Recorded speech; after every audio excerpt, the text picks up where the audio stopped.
亲大德圣听，为此法会集一切众生，请转妙法轮，教导我们如何了生脱失离苦得乐，殊真无生。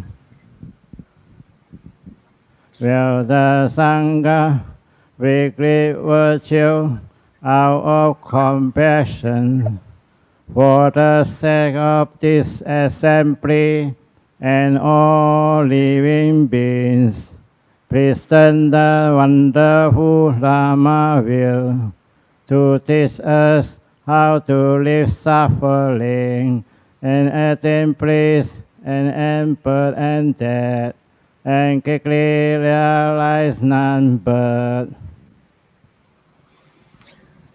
Namo tassa bhagavato arahato samma sambuddhassa.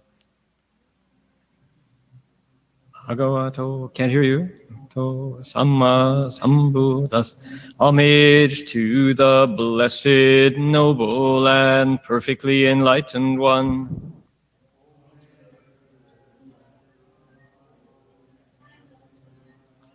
Namo sadanto suchedoye olahadi sanmiao sanputoshe.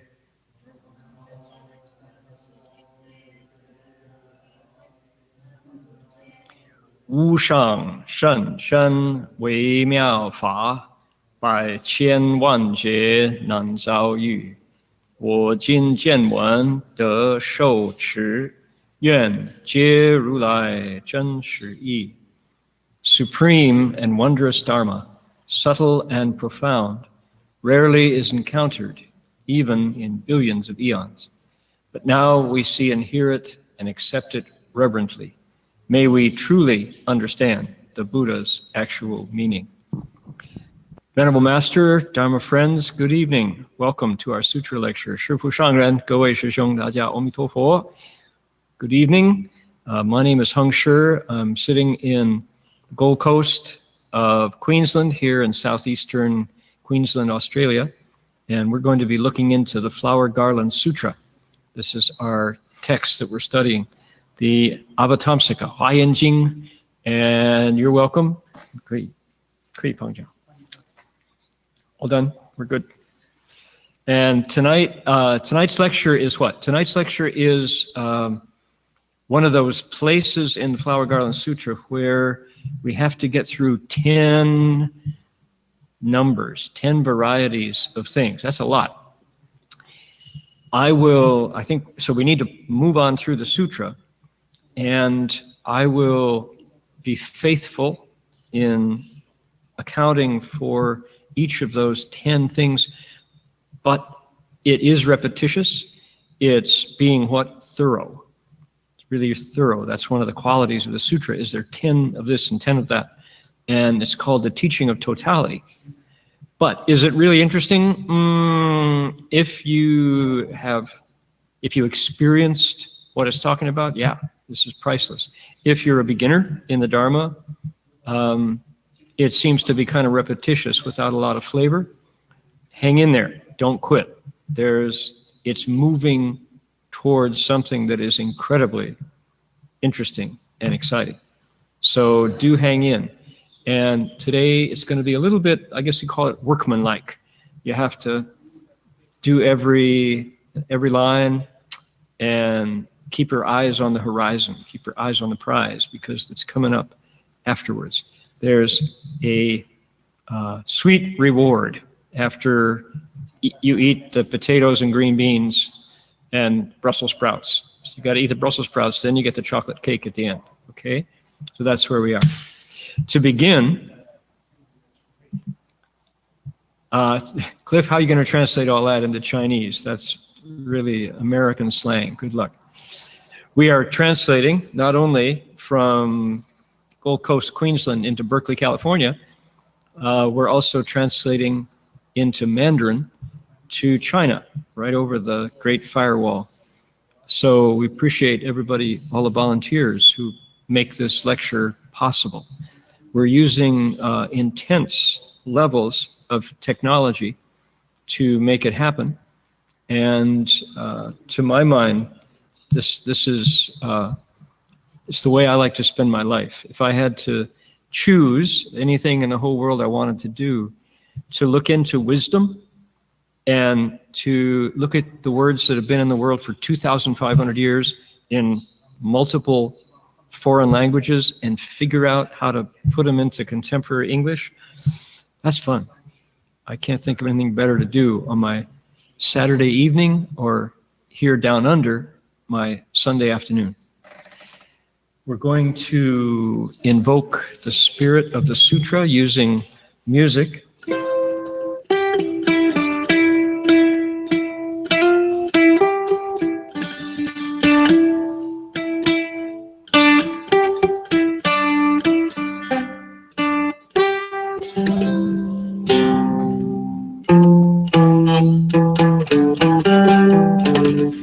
That's the melody. Played on a 1931 Gibson mandola made in Kalamazoo, Michigan, back before I was born. I would like one day to invoke the Buddhas and Bodhisattvas of the Flower Garland Sutra in English. If anybody wants to bring forth a melody to fit homage to the Buddha's Flower Garland Sutra of Great Expanded Teachings, and the Ocean-Wide Flower Garland Assembly of Buddhas and Bodhisattvas, please do. We're waiting for that. In the meantime, we do it in Mandarin. Here we go. Here's our first tone.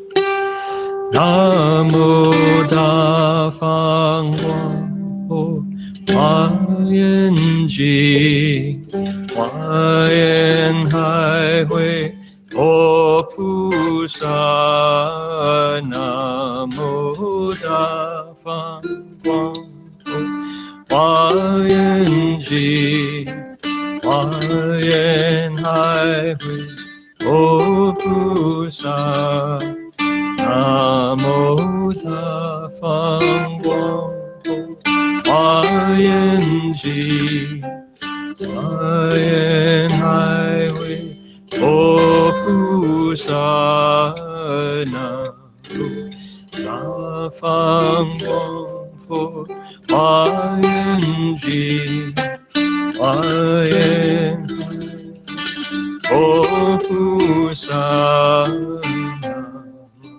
Da Fang Guang Ho Hua Yin Ji Hua Yin Hai Hui O Pu Sa Namo Da Fang Hua Yin Ji Hua Yin Hai O Pu Sa. One more time. Namo Hua Yin Ji Hua Yin Hai Hui O Pu Sa.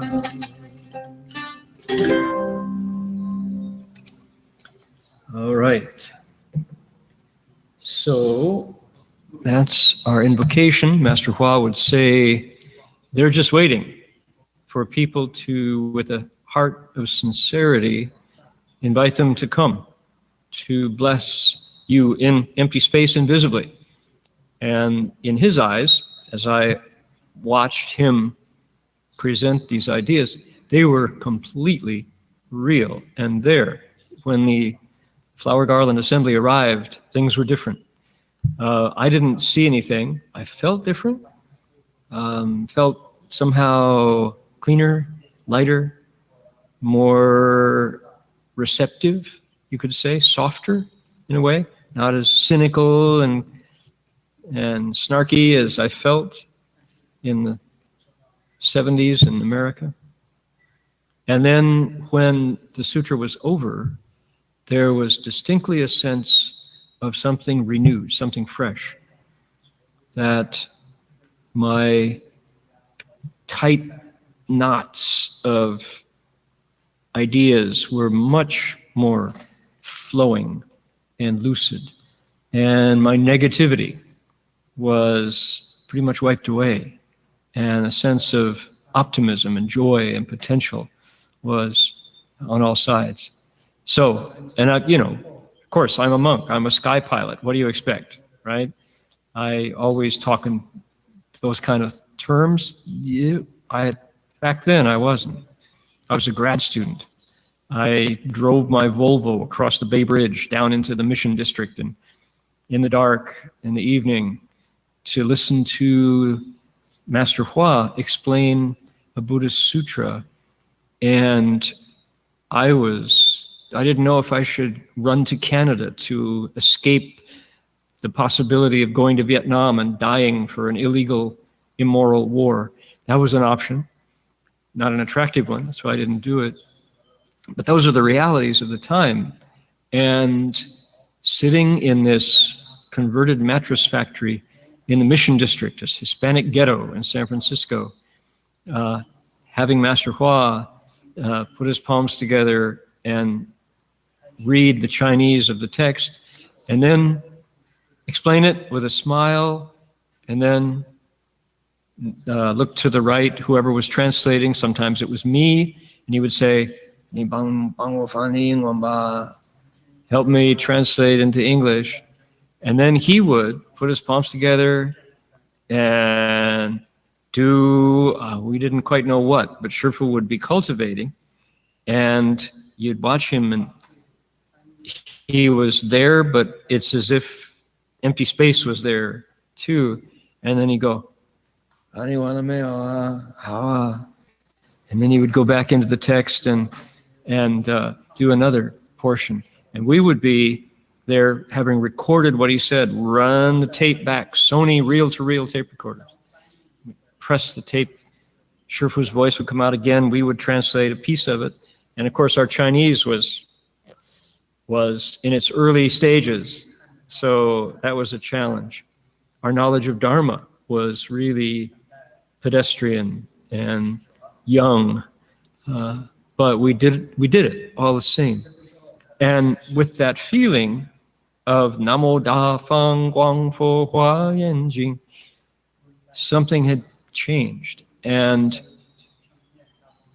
we who had been learning Mandarin for 2-3 years were able to translate Master Hua's explanation for people who had no Mandarin at all. How is that possible? And we would say it was possible because of the blessing, the invisible jiachi, the giving, the magical whammy, bestowed by those invisible beings who came because they really exist and they're hoping that people will take the time to explain the Dharma. That's their wish. So, pretty amazing, right? And I was, I had 1 foot in the door at the time, and even I could feel there was something special going on. And at the end, you transfer the merit, and you're done. And you kind of created something innocent and true and altruistic. Just not cynical, not snide, not sarcastic at all. Something wholly good for its own sake. And so you realize, doing good is okay. It's okay to just do what's good for its own sake. In Gold Mountain Monastery, the offering box, they call it the xiangyou xiang, the incense and oil box, had 4 characters on it that I would look at it and look at it and look at it. Shifu had painted them in yellow paint, and it said, Wei Shan Zui Le. Simply for the goodness of it is the highest happiness. Wei Shan Zui Le. Just do it because it's good. You'll be happy. And oh boy, we were very critical, our generation. We were protesting. We were alternatives. We were looking for other ways to be. We didn't want to be Americans. We didn't want to be imperialists. We didn't want to be bombing villages in Vietnam.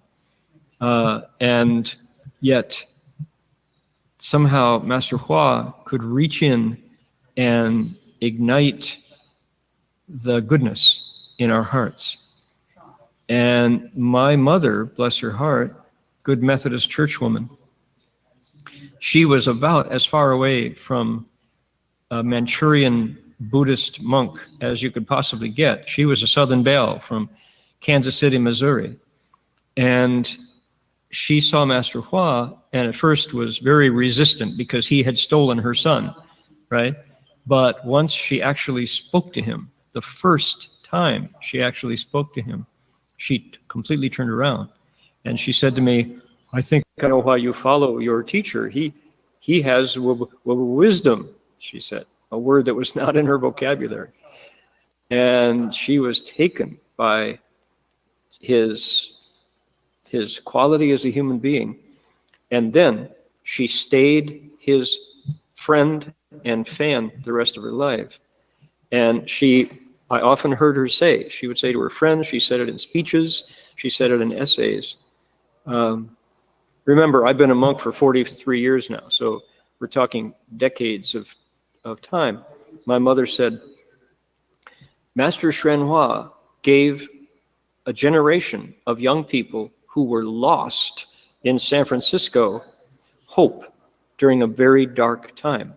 He gave them positivity and goodness, and he made them better people. He took ragtag hippies and turned them into wholesome human beings. And I'm like, that's pretty good, Mom. Yeah, you're right. You saw something true. That's what Shifu did. And that's what she picked up on. It wasn't important that he was making us into Buddhists, non-Christians particularly, right? The other team, from her point of view, that was okay by her because her friends, the other Methodist churchwoman her age, my classmates' mothers, would come to her and say, Debbie, could you ask Heng Sure, or they would say, Christopher, could you ask Christopher for another opinion? We've had a little problem and wonder if he wouldn't mind saying something. And what were the problems? They were real life problems. The young people who didn't meet a good and wise spiritual advisor had met life, had nervous breakdowns, had gone bankrupt, had divorced 2-3 times, had committed suicide, had gone off the deep end, had gotten addicted. And not all, but enough that you could see the results of not having a teacher to give positivity and goodness and a personal living model of how to be a good human being. Without that example, I would have been one of the shipwrecks of a life, for sure. I was into theater. I would have gone into the theater world, which is not a wholesome place. So luckily, that's there, but for a good and wise advisor, go I. And the quality of it is what? It's inviting the Buddhas and Bodhisattvas to come invisibly to bless us and to lend their light as we open these texts and say, this is way over my head, but it sure is neat. Can I explain this? Not for sure, but I'd rather try and just say, wow, I don't get it, but it sure is neat, than not try. That's the difference right there. So with that in mind, I'm going to bring up the text and That's just what Dharma teaches will stop. There's usually the way it can't be refuted. Okay. Let's see. Okay. We are going to start on page 68. 68, and it's the third. See here. 佛子此菩萨复次依法无碍智知诸法自性. Okay, that one. The one that ends 不可坏无辩说. That one. All right. So here's the Chinese, and I'm going to put my palms together. People are welcome to join me if you'd like to do that. We do it for the text, and then we put them down. Here we go. Together, 复次依法无碍智知诸法自性，亦无碍智知诸法生灭，此无碍智安立一切法不断说，乐说无碍智随所安立不可坏无辩说. Coming over to the English. Here we go. Ready? Furthermore, using the unobstructed wisdom of dharmas, he knows the inherent nature of all dharmas. Using the unobstructed wisdom of meanings, he knows the creation and destruction of all dharmas. Using the unobstructed wisdom of phrasing, he sets forth dharmas and teaches them without stop. Using the unobstructed wisdom of delight in speaking, whatever he sets forth, he speaks limitlessly in a way that cannot be refuted. Good. We are in, let's see here. I'm going to scroll back up to the top. We're in a section. Let me quickly get us up to speed. Briefly, let's say briefly, get us up to speed. What's happening? We're in the 9th out of 10 stages. This is a training course for someone who wants to behave like bodhisattvas behave. The 10 stages chapter, 十地品, of the Flower Garland Sutra is the handbook describing a Mahayana bodhisattva, an awakened being. Every stage is a lesson. It's a level of learning. And we've come all the way to number 9. So we're almost done. And there are people sitting in Berkeley right now, listening online, who will remember when we said, could we possibly have the audacity to explain the 十地品, the 10 stages chapter? Do we have the wisdom? Do we have the right? Do we have the wisdom? Do we have the wherewithal to do that? That's hard. Nobody does that. You sure you want to try that? And we talked about it that way, actually. And somebody said, do it. Come on. So we just put our palms together and said, Namo Dafang Guangfo Huayan Jing, Huayan Highway Fo Pusa. Please give us the wisdom and the eloquence to be able to make sense of this chapter so people won't get bored, so people won't create doubts, so people won't just turn their back on the Buddha Dharma, right? And here we are on the 9th stage. Oh my goodness, we're almost done with that. So it's been years of work, but people who stayed with it are familiar now with a lot of the ideas that the Buddha wanted to communicate to us in the Flower Garland Sutra. Where are we in the 10 grounds, the 9th stage? Here we are, ready? Disciples of the Buddha, the Bodhisattva who abides on this stage of wholesome wisdom, serves as a great Dharma master. Da Fa Shi. This is a Da Fa Shi. What does a great Dharma master do? He or she teaches. How do they teach? Any way that you can learn. They are multitaskers. They are good at teaching. And this whole class, this lesson, this phase of the Bodhisattva's education is teaching him or her how to explain wisdom. in a way that you understand. Okay, that's it. That's what this is about. The others are different. The others are about other stuff. This is about learning how to explain, how to make it clear, how to connect with what you not only can understand, but like to understand. The sutra always specifies, it's like, 随所心要, right? 随所心意, 心乐. Whatever your mind enjoys, that's how the Bodhisattva presents the Dharma. Why? Why is that so? Am I right? Am I correct? I think so, because of vows. VOWS. 因为誓愿的关系了。发誓，菩萨发过誓。The Bodhisattva made vows.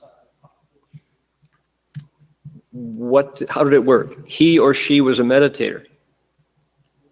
And in their meditation, they were working on the self, the ego, the 我相, the 我知, right?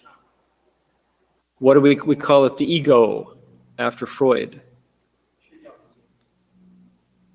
The Bodhisattva has been meditating on that, and with everything that he or she does, they scrape away another level of the self. They sandpaper off another coating of self. They use WD-40 and polish and rub, and they use Windex and squeegee off another layer of self until they see through it. The self is this constructed fabric. Threads going this way, threads going this way. Possessions. 我所有. Me and mine. Me and mine. The mine is the stuff that supports the me. The me is the desires that wants the stuff. And the Bodhisattva the meditator has been using their own experience, listening to the Dharma, putting it into practice, and taking the time. It doesn't happen fast. It doesn't happen by thinking about it.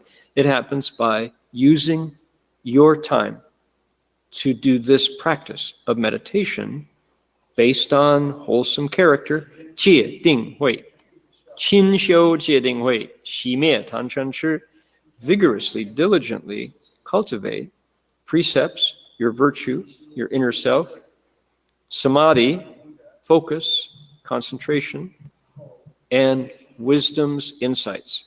And you put to rest greed, anger, and delusion. The Bodhisattva has been doing that, and guess what? The self heals. He or she sees through it. Suddenly, this is not the center anymore. I am no longer the measure of the world.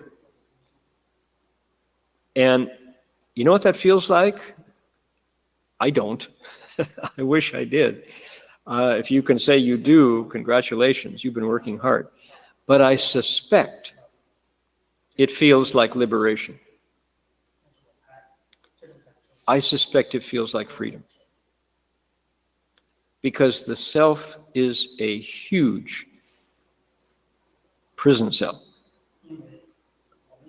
It's a locked door that keeps us from feeling at ease or at home or connected. We feel broken. We feel anxious. We feel alone because of the view of self. It's just a way of seeing. It doesn't really exist once we let it go. So the Bodhisattva has been able to do that, emptied it out. That's the verb they use. They empty out the self. They see through it. And what happens?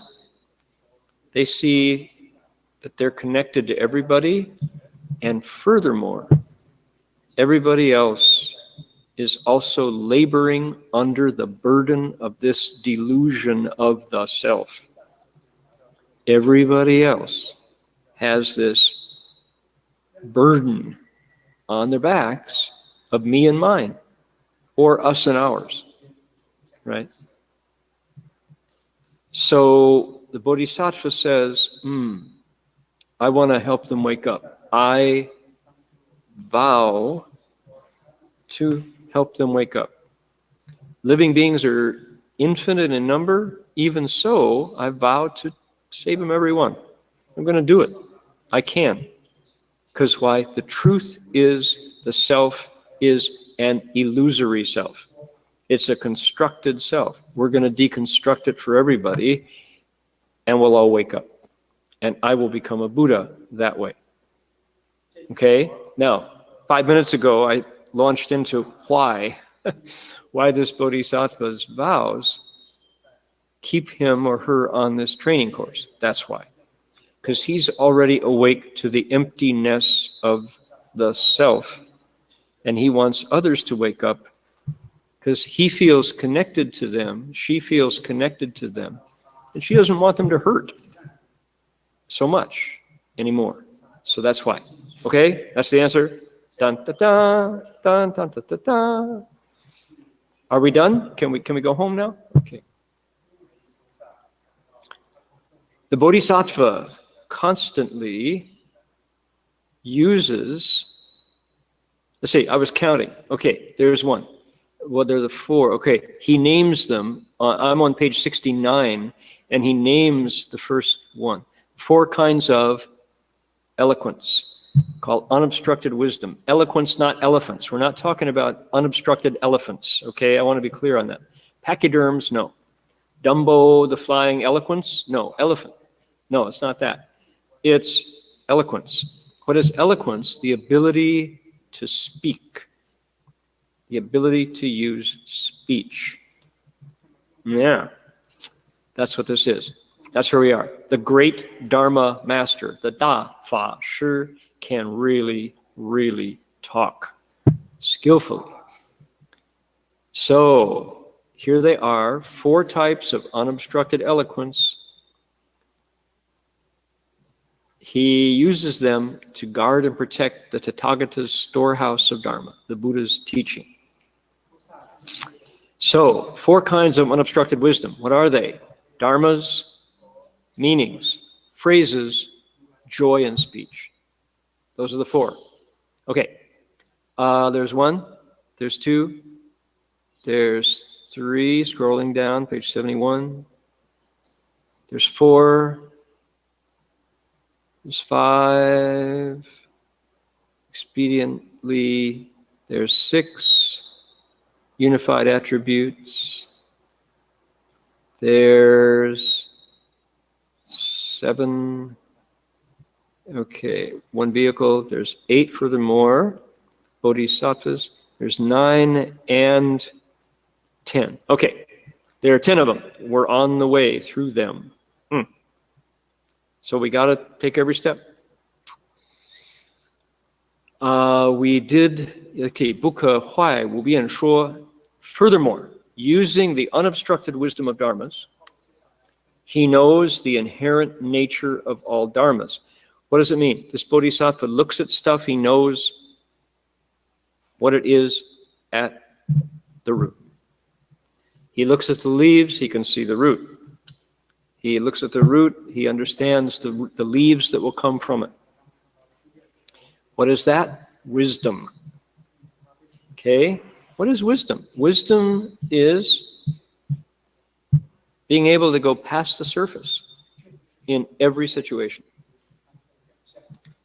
Master Hua would always say, oh, this is a case of so-and-so and so-and-so.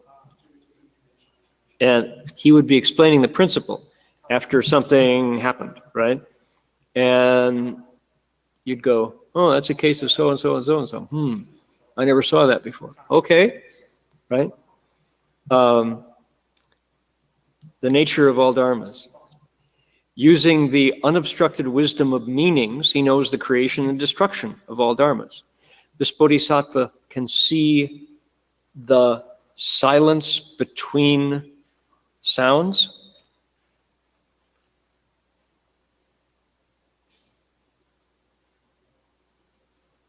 Right? If you don't say anything, there's this silence. And he understands, she understands, you use the pronoun you prefer, understands how putting a sound out there, there's a time when the sound is over. And he sees both silence and sound. The creation and destruction of all dharmas, and he knows that everything in the world is that way too. There are two dharmas that are called wu wei fa, right? What are they? One is space itself, xu kong. The other is nirvana, nibbana. Those are called wu wei fa, dharmas that are not made up of other stuff. Everything else in the world is a you wei fa, something made of other things. He can see that. And once you see it, you never unsee it because your wisdom is at work at that point. How could you be so upset when you understand where everything came from? No matter how insane it is, you can understand it. Where it came from and where it's going to finish. Okay? Using the unobstructed wisdom of phrasing, he sets forth dharmas and teaches them without stop. He's able to put words to things that people can get. And it doesn't always mean 看不听, 他并不是话匣子. This bodhisattva is not a chatterbox. And that'd be a mistake to think that it's just, talking head 24/7. Not. Sometimes it is very concise. He teaches them without stop, but sometimes silence is the lesson. Isn't that interesting? That sometimes he's just teaching with the absence of words. Because why? That's what connects it for you. Using the unobstructed wisdom of delight in speaking. Whatever he sets forth, he says limitlessly in a way that cannot be refuted. Last week we mentioned Master Xuanzang, the pilgrim monk hero. Oh boy, he is the Mahayana Buddha Dharma's great poster boy. By every metric, Master Xuanzang was a hero for the ages. Why don't we know about it? Because nobody can pronounce his name. It's true. It's pathetic and true. Who can say Xuanzang? Right? Nobody can. English readers who don't know Mandarin go, the monk, Tripitaka. They go, Hsuan, right? That's the same sound as Master Hua. Hsuan. Hasuan? No, they don't try because they're going to say it wrong, right? Just like Siji, the same problem with Siji. I actually told Master Zhengyan, I said, Zhengyan Shangren, I said, can you possibly translate your name instead of spelling it Tsuchi, Tzuchi? You never get the credit you deserve. You're always the first one on the disaster scene. You always are the last ones to leave after some calamity. But nobody knows about you. Why not? Because newscasters, by and large, like to sound knowledgeable.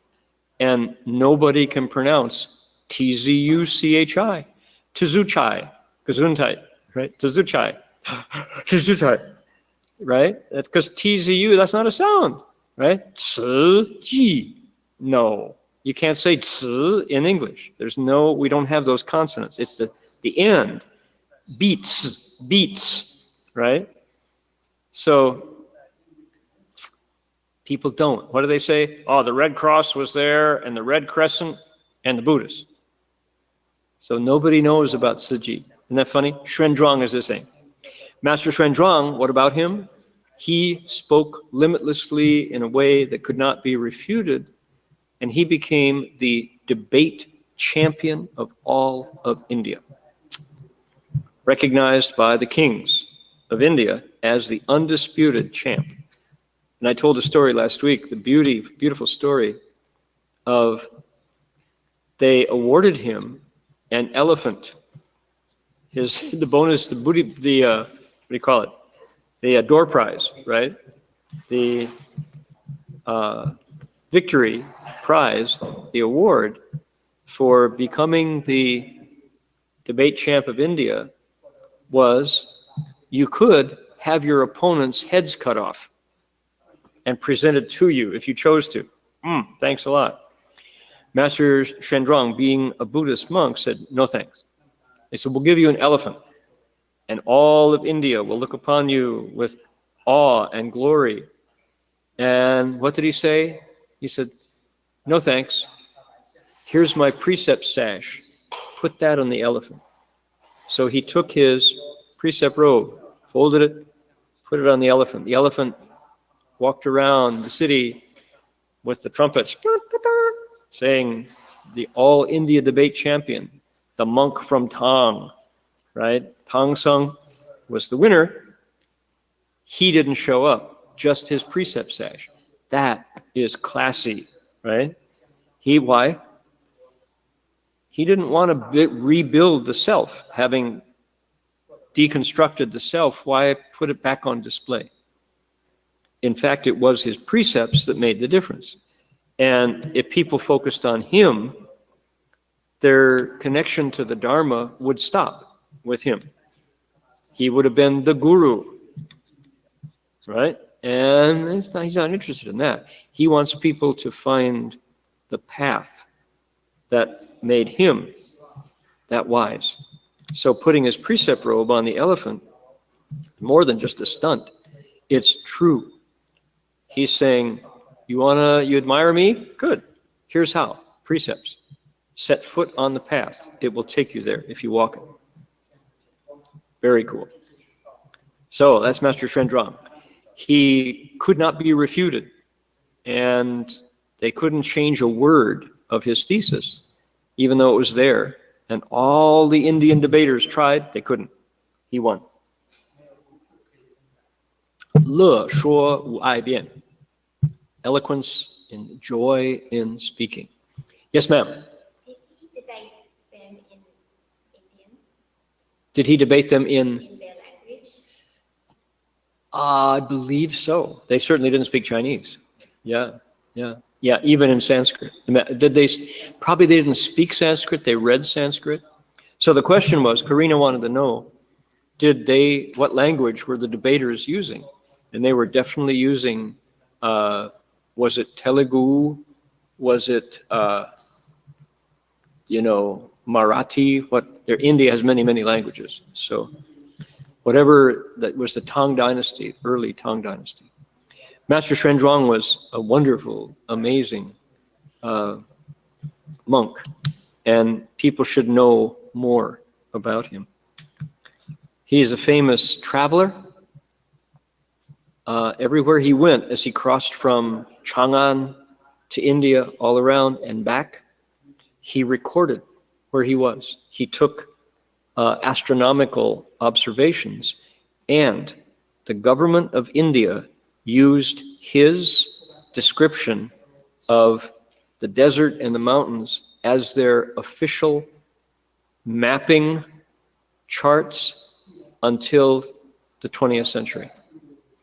So for 1,200 years, what the Tang Sung came up with became geography. He created geography in India, and they used his observations. He was advisor to kings. He was a diplomat for the Tang Dynasty to India. He was a scholar. He learned Sanskrit and Indian languages. He created an entire school of Buddhist thought, consciousness only, Wei Shi Zong. He translated 300 scrolls of Buddhist sutras. So a great translator. All of those in a single monk. How amazing. So, what a great guy. We're moving on. We're at the bottom of page 69. 复次以法无碍智，知现在法差别，亦无碍智，知过去未来法差别，此无碍智，于法于去来今法无错谬说，乐说无碍智，于一一事无变法，明了说。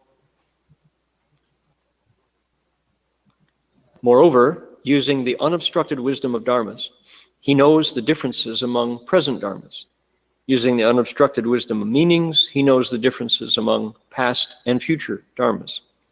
Using the unobstructed wisdom of phrasing, he speaks without error of past, future, and present dharmas. Using the unobstructed wisdom of delight in speaking, he speaks of dharmas clearly, limitlessly, in every world. Okay, I thought that was in every word. You add an L and it's very different. In every world, he speaks. Okay, what are the four? Again, in Buddhism, we talk about Dharma masters who teach what the Buddha taught. They pass it on. The Buddha explained from within what he saw when he woke up. He didn't have Wikipedia. He didn't have Google, a search engine. He had his own awakened nature. He had already Mingxin Jianxing, lit up his mind, illuminated it, and seen his nature. So from there, he spoke the Dharma, the way all Buddhas have from time beyond. The great Dharma masters followed the Buddha to do the same thing, only they explained what the Buddha left behind. If they could, likewise, see their own natures, how much the better. So there are different levels of wisdom. Some is based in books or memorization. Others is based on your own encounters with your nature. So as they explain that, what do? Look at the Dharma. It's so neat. They say, well, you can do it well or poorly. You can do it ordinarily or brilliantly. What's the difference? Do you have wu ai zhi, unobstructed wisdom, wisdom with no impediment to it, also called wu ai biancai wu ai, eloquence, that never meets anything it can't explain or engage or integrate with, right? So among those, there are four. And we have 10 rounds of these four. That's what we're doing. Ready? Unobstructed wisdom of dharmas. He knows present things going on. Unobstructed wisdom of meanings. He knows past and future dharmas. He's the historian and he's a futurist. How about that? Unobstructed wisdom of phrases. He can explain without error past, future, and present dharmas. Unobstructed wisdom of delight in speaking. He can speak clearly, limitlessly, no matter where he is. Okay.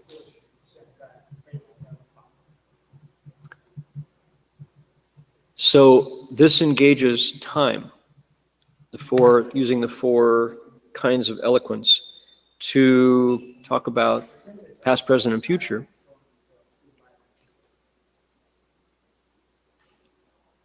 And there's one advantage to getting old. You've seen more stuff come and go.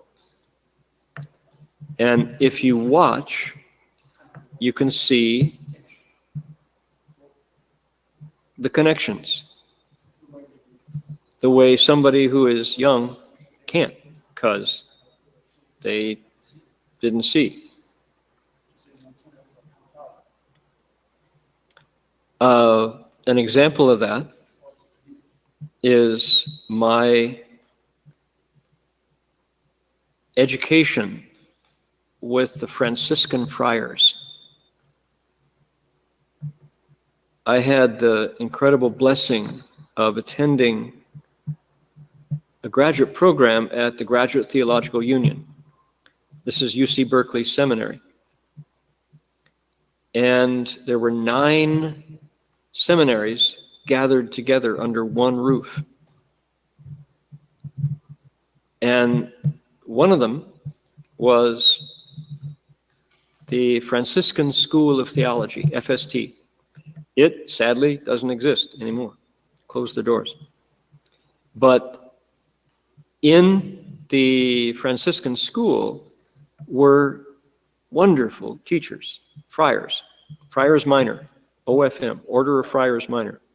One was Father Michael Guinan, who taught Old Testament, and I took his class twice, not because I flunked it, because I loved it. I had never studied Old Testament, even though I was raised Methodist. Father Michael Guinan taught Old Testament from his knowledge of Latin, 2 kinds of Greek, Aramaic, and Prakrit hieroglyphics. He was an expert in biblical languages. And what he did with the Old Testament, with the Torah, with the Hebrew Scriptures, was breathtaking and wonderful. He would go to the past and say, oh, look, see this? This phrase is Greek. Why?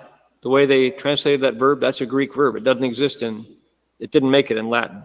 And he would go, the next sentence, however, is pure Roman. And he said, that's Latin. That was pasted in 400 years later in another edition. And now it came down to us and our and why? He knows because they only the Latin used these endings, right? And you're going, but isn't this all the word of God? And he would go, all the word of God. Did God speak Greek or Latin? And go, this is humans. These are people doing it. Not only that, you're looking at a history text. If you had overlays, you'd be looking 400 years back for that phrase in that sentence. So don't get out of a single sentence without cut and paste. And he would say, these preachers who say, I believe every damn word in the Bible is God's inerrant truth. He says, come and talk to me, sir. Come and talk to me, preacher, because I want to show you a little bit about God's inerrant truth. And he could do it. Why? He would, because he read it in the original language and had done a lot of the early translations. He was responsible for pasting together places where it fell apart.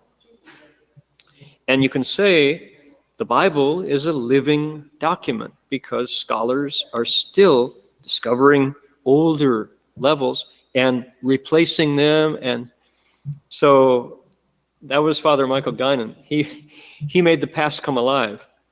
And he would laugh at me because he'd say, well, we got a Buddhist monk in the class. We got to be careful of what we say.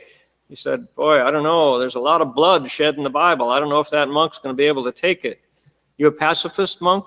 And I go, yes, sir. And I am. And he'd say, well, it's a little too late for you then. And what do you mean, sir? And he would say, well, here, let's look at this. And he would take us into one chapter of the Bible, cite the verse. And he would say, now look here. He says, God is coming to the Israelites as a whirlwind. And whirlwind is there to kill. It's basically napalm. It's a bomb. It's there to destroy. And he had us read the chapter, the phrase.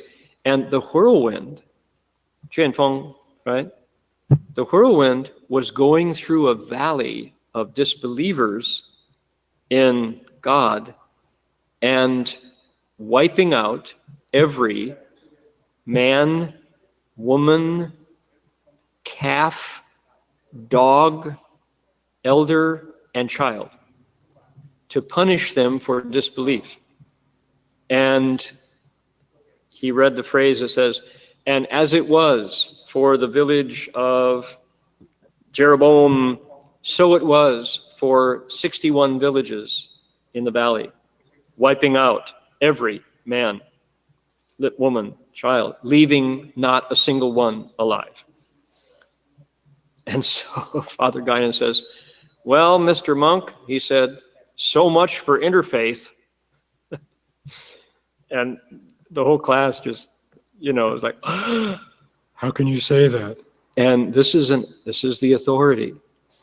Was he abusing the Bible? No, he was waking us up to history, to the past. Our Bodhisattva uses unobstructed wisdom of phrasing to speak without error of past, future, and present dharmas. Father Guinan didn't stop with deconstructing. He was the one who had put it into English, along with other scholars.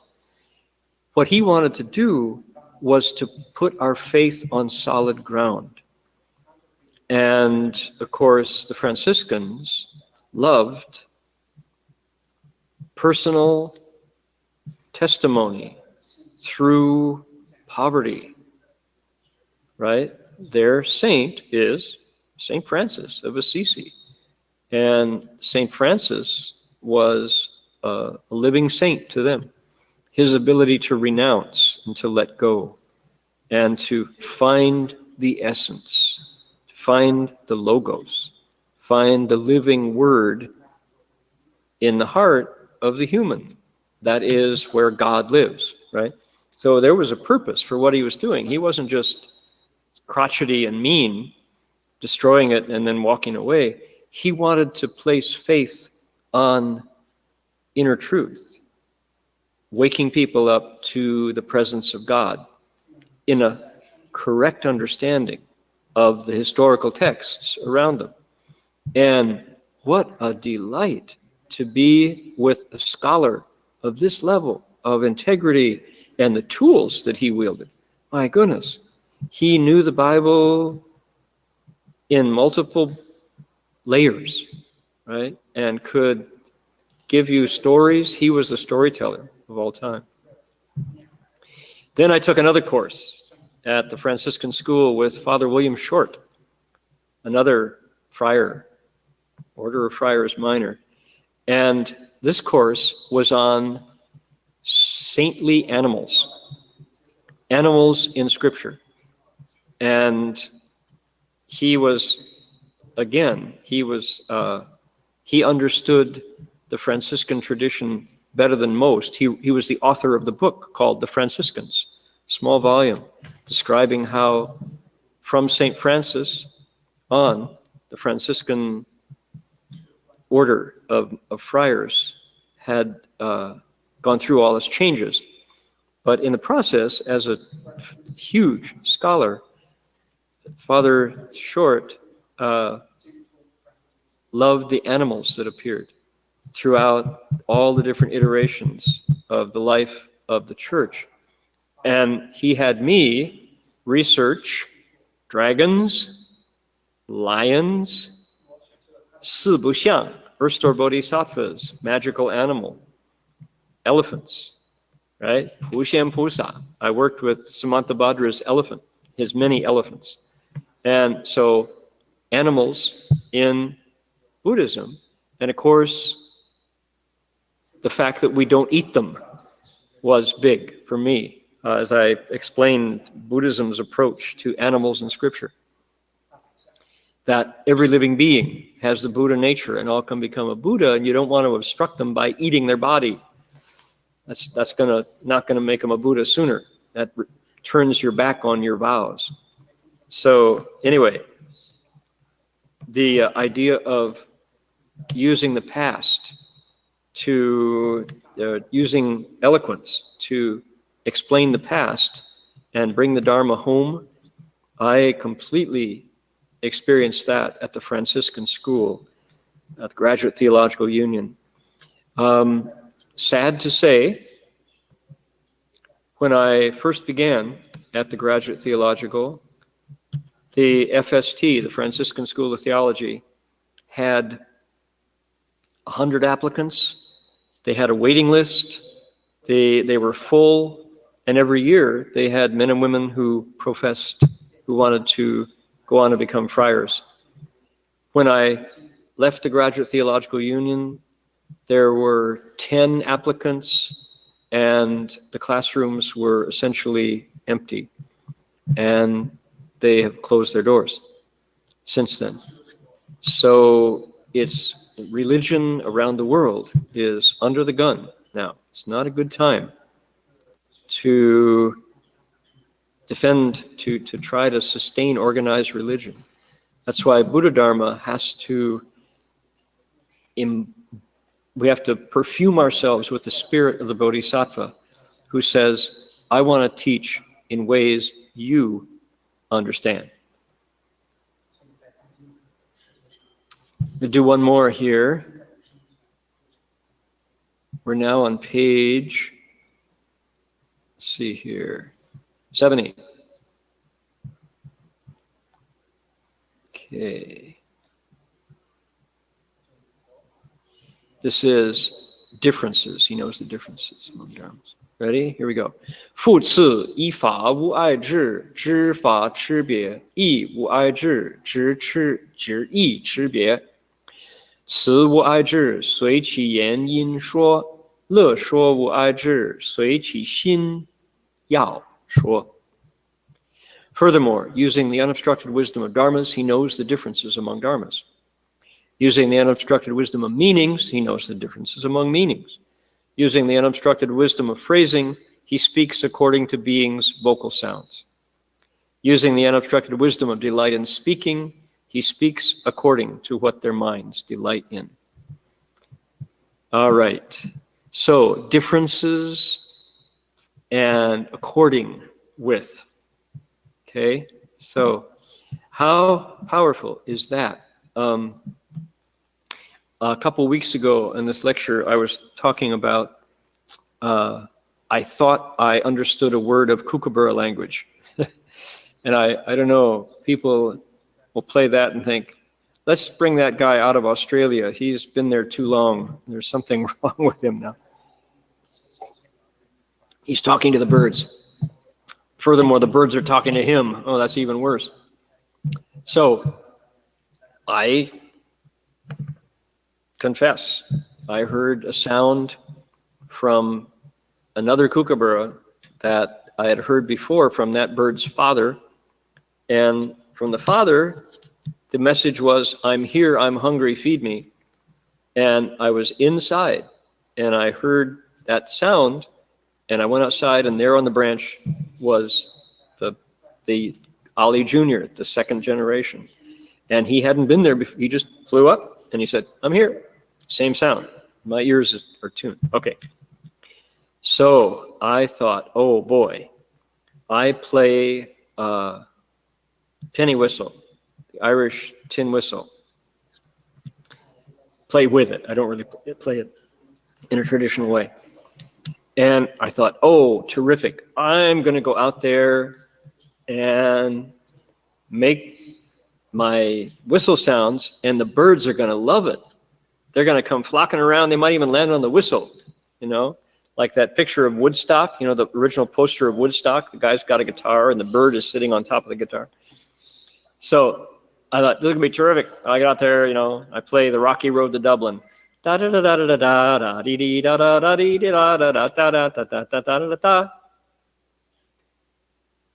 No birds. They're paying no attention to me. Okay, maybe it's the wrong tune. How about Whiskey, You're the Devil, right? Whiskey, you're the devil, you're leading me astray. Play that song in the tin whistle, and not a bird in sight. And they're talking. They didn't even notice. And I tried a couple more tunes. I played a Korean tune, a Japanese tune, an Irish tune. Nothing. They didn't pay any attention. It was a total bust. And I thought, gee whiz, What's going on? What's wrong here? And then I read a book about birdsong.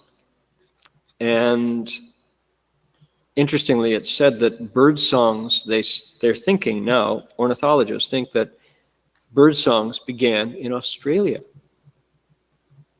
That the original bird songs that filtered out to the rest of the world are still found in Australia in a pure form. And further, there's modern research that says that birds occupy a certain frequency bandwidth, that every bird species has a different piece of the bandwidth. And that's why they can communicate to each other specifically without communicating to the other birds. And they can hear each other uniquely because their songs are limited to a certain wavelength. So that's like, oh, and they don't like sing each other's songs, huh? Like kookaburras and currawongs and cockatoos that fly over and screech that horrible squawk, right? They don't bother each other because they don't hear each other. And then I saw something that amazed me, because a bird of prey, a raptor, an Australian eagle, I think it was a fish eagle, flew over, huge. They had a nest right over here on a big tall tree. And they flew over my driveway. And all the birds, the local birds, all the different species, somebody gave a single warning sound. And I heard it because it was a unusual squawk, squeak, right? And everybody took cover. Silence. And the eagle's flying like this, can't see any birds, right? Flies away. And gradually everybody comes back. There wasn't like an all clear sound. That would have been too much. But one bird gave an alert and every bird took cover. Kind of like when I was a kid, we were living in fear of Russian bombing. The Russians were going to bomb us. The communists were going to bomb us. And we had bomb shelters. And we had duck and cover drills in our classroom. Kind of like shooters now, right? But the enemy was the Russians. And the Russians were going to come and bomb us. And civil defense had two channels on the radio, 640 and 1240.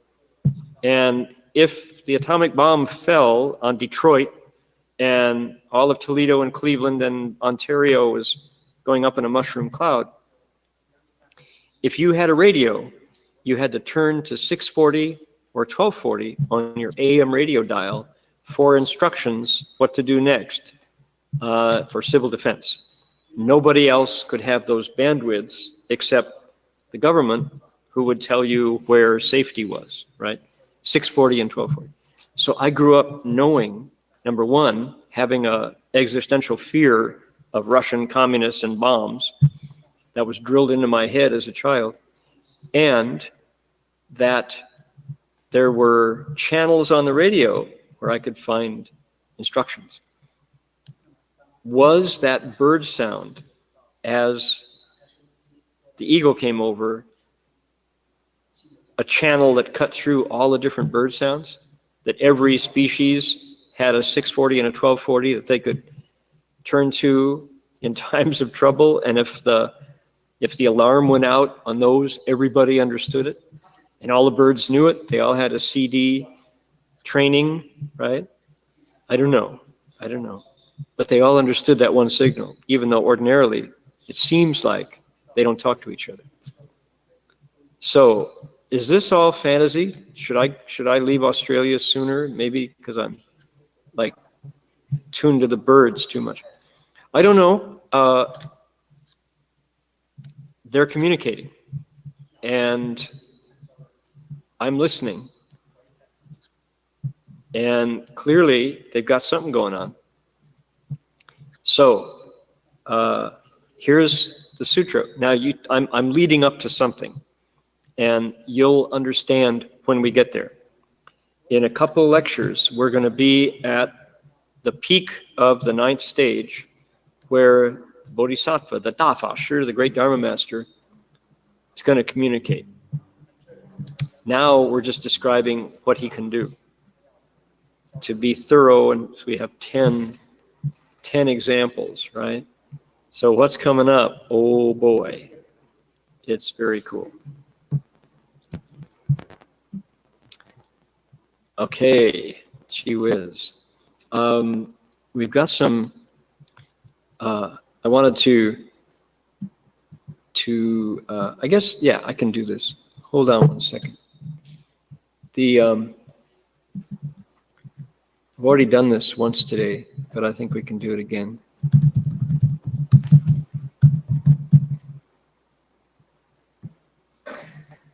There we are. Okay.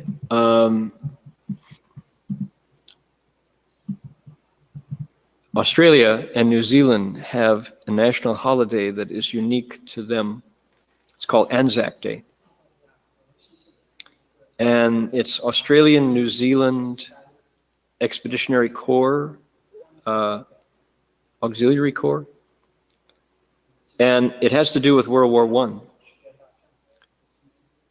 The Allies, including Winston Churchill at the time, were convinced that they had to stop aggression in the Bosporus, which is Turkey.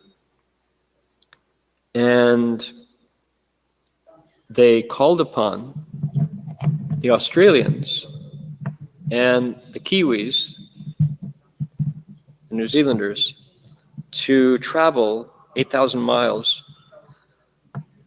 by ship and go to a place called Gallipoli to attack the Turks. And through a variety of misinterpretations and poor choices, including landing at the wrong bay, tens of thousands of diggers and Kiwis landed in the wrong place and got pounded to bits by the Turkish artillery. And the fight went on for weeks. And it was a total rout. The Turks won. They pushed the Aussies back into the ocean. And they themselves lost twice as many men. And it's a long story, but it was a national awakening because all these young men went away to the war and came back eyeless, legless, maimed, and insane. And it was an unprecedented event for the people of Australia, who to this day number only roughly the population of Taiwan. Australia is the size of North America, but its population is the size of Rhode Island, right? Pretty much. So, of Taiwan, 23 million.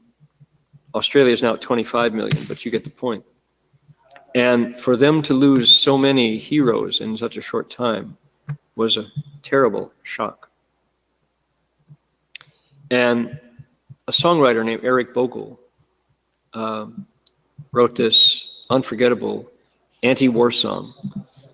As someone who has appreciated and sung a large number of anti-war songs, this is one of the best. And in terms of eloquence, this is eloquent. He says, "When I was a young man, I carried me pack, and I lived the free life of the rover. From the Murray's green basin to the dusty outback, I waltzed my Matilda all over. But then in 1915, my country said, son, it's time to stop rambling. There's work to be done. So they gave me a tin hat. They gave me a gun. They sent me away to the war. And the band played Waltzing Matilda when the ship pulled away from the quay. And amid all the tears, flag waving and cheers, we sailed off for Gallipoli. And he goes right into it in the second verse. This is strong stuff, by the way, I should probably warn you. It's well I remember that terrible day when our blood stained the sand and the water, and how in that hell they called Suvla Bay, we were butchered like lambs at the slaughter. Johnny Turkey was ready. He primed himself well. He rained us with bullets. He showered us with shell. And in 5 minutes flat, we were all blown to hell. Nearly blew us back home to Australia. And the band played Waltzing Matilda when we stopped to bury our slain. We buried ours, and the Turks buried theirs. Then it started all over again. Oh, those that were living just tried to survive in that mad world of blood, death, and fire. And for 10 weary weeks, I kept myself alive, while around me the corpses piled higher. Then a big Turkish shell knocked me arse overhead. When I awoke in my hospital bed and saw what it had done, I'd wished I was dead. I never knew there was worse things than dying. For no more I'll go waltzing Matilda all around the green bush far and near. For to hump tent and pegs, a man needs both legs. No more waltzing Matilda for me. They collected the wounded, the crippled, the maimed. They shipped us back home to Australia. The armless, the legless, the blind, the insane, those proud, wounded heroes of Suvla. And when the ship pulled into Circular Quay, I looked at the place where my legs used to be, and thank Christ there was no one there waiting for me to grieve and to mourn and to pity. And the band played Waltzing Matilda when they carried us down the gangway. Oh, nobody cheered. They just stood there and stared. Then they turned all their faces away. Now every April, I sit on my porch and I watch the parade pass before me. I see my old comrades, how proudly they march, renewing their dreams of past glory. I see the old men all tired, stiff and worn, those weary old heroes of a forgotten war. And the young people ask, what are they marching for? And I ask myself the same question. And the band plays Waltzing Matilda, and the old men still answer the call. But year after year, their numbers grow fewer. Someday no one will march there at all. Waltzing Matilda.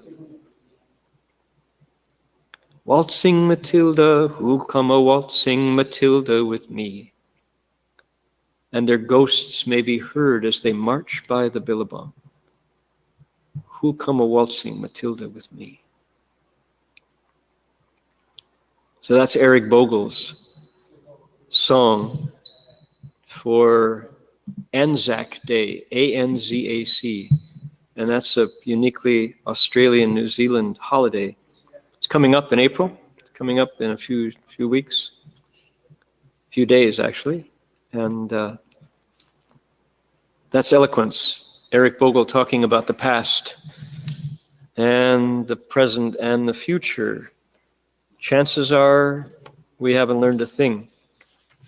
And we'll march off to the next Suvla Bay. I was just following orders. So anybody who cares, in Australia, going down to Sydney on the 20th and the 21st. We'll be at the Sydney Institute of Technology, Sydney University of Technology. And if you want to find out more, go to gcdr.org.au, Gold Coast Dharma Realm, gcdr.org.au,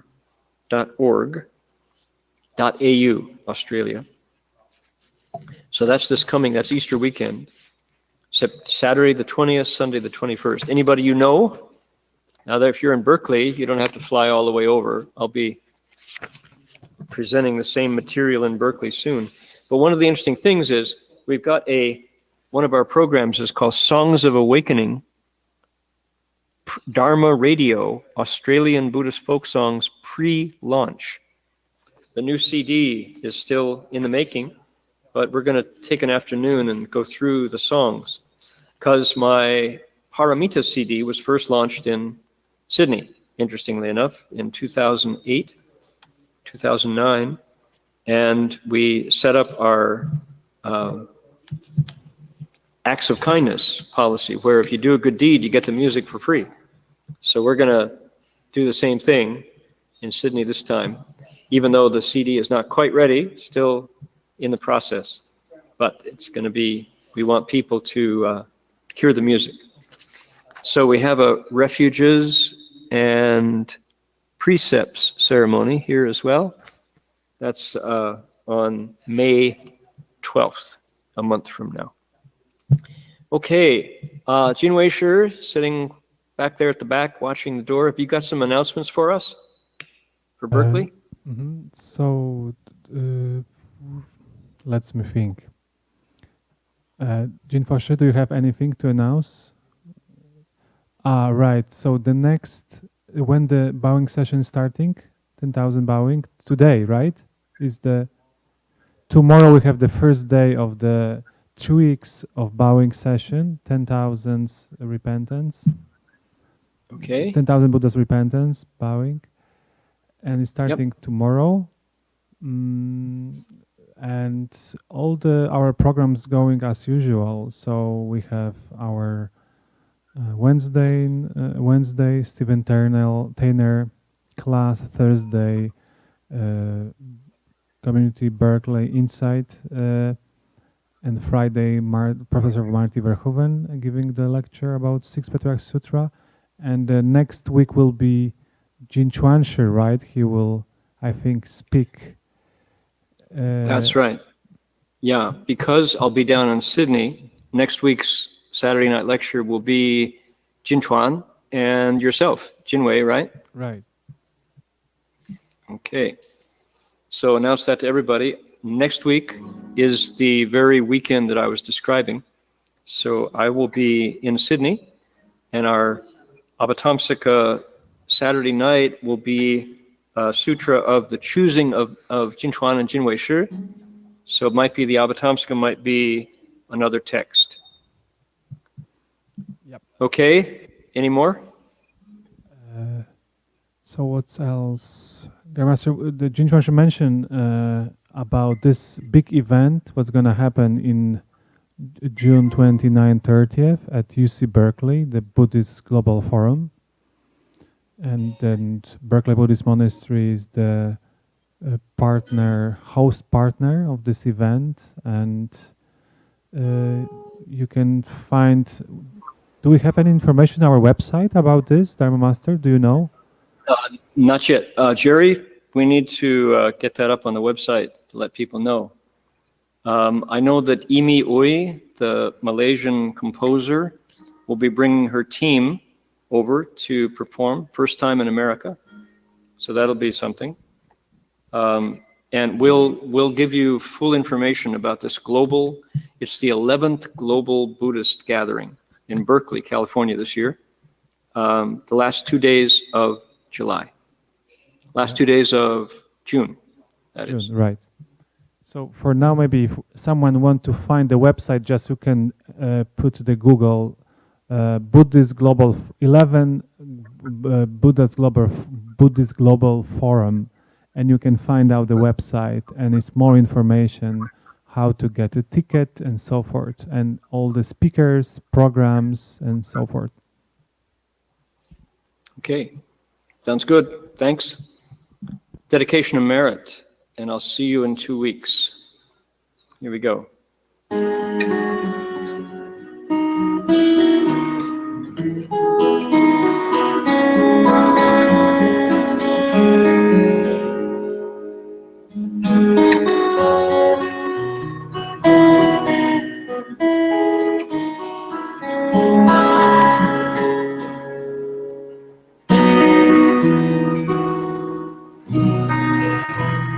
May every living being, our minds as one and radiant with light, share the fruits of peace with hearts of goodness, luminous and bright. If people hear and see how hands and hearts can find in giving unity, may our minds awake to great compassion, wisdom, and to joy. May kindness find reward. May all who sorrow leave their grief and pain.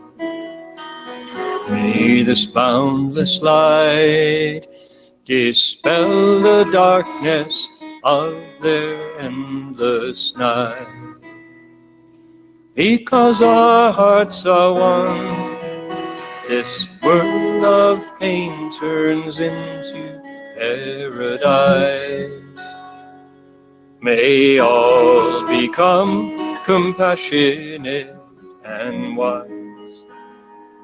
May all become compassionate and wise.